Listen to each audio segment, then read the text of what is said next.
dahil nga aminado na ano to, no, mga galing sa DPWH yung pera. No, it's a contract for a flood control project is awarded to a dirty contractor.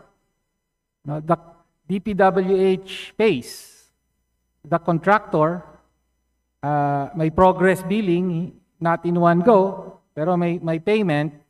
The payment is made usually through Land Bank or some other government bank. Tama po ba? And usually the payment is made in the form of check.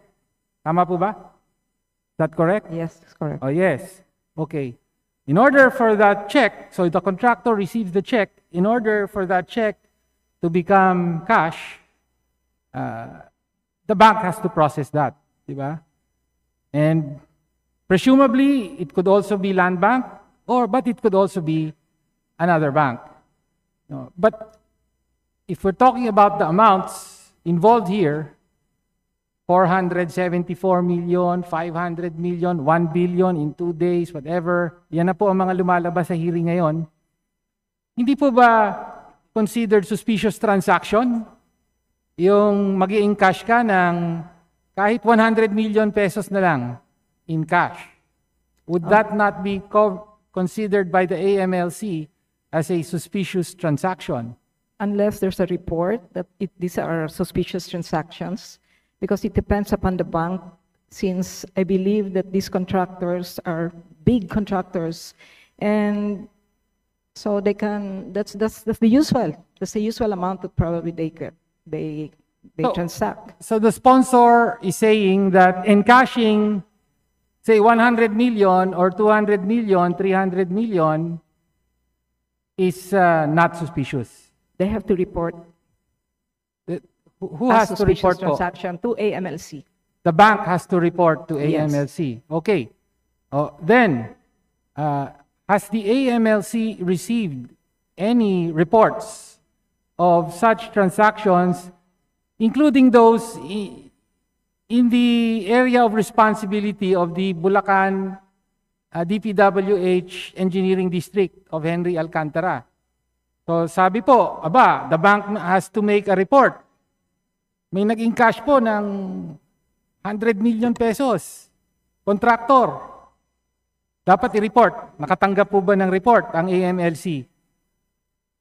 Essentially, they are powerless and fully dependent on the self-reporting, the evaluation and self-reporting of banks when it comes to the handling of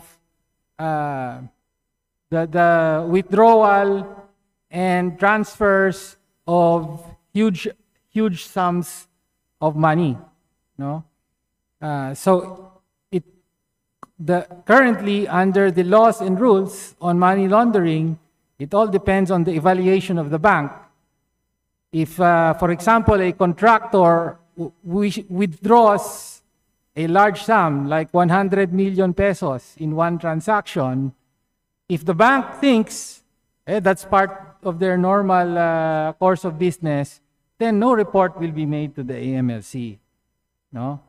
So, in other words, is that correct? Is my understanding correct, Madam Sponsor?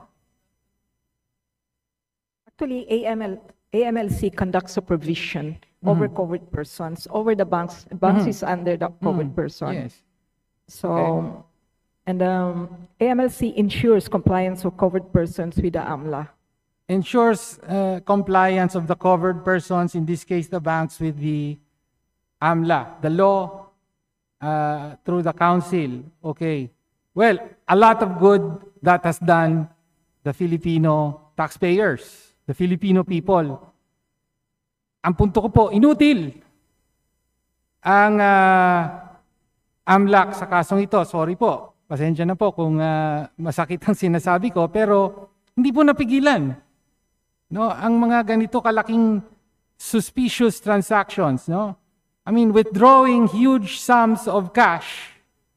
No? Sino ba ang nagtatransact ng ganito kalaki in cash? No, yun pa lang po medyo magdududa na tayo. 'Di ba? Legitimate businesses, no, normally will transact by electronic transfers. Wala nang ang cash, di ba? For the most part. The business world supposedly is moving towards digital transactions. Okay? So, kaya po, inutil. No, we have the AMLC pero hindi napigilan. Kaya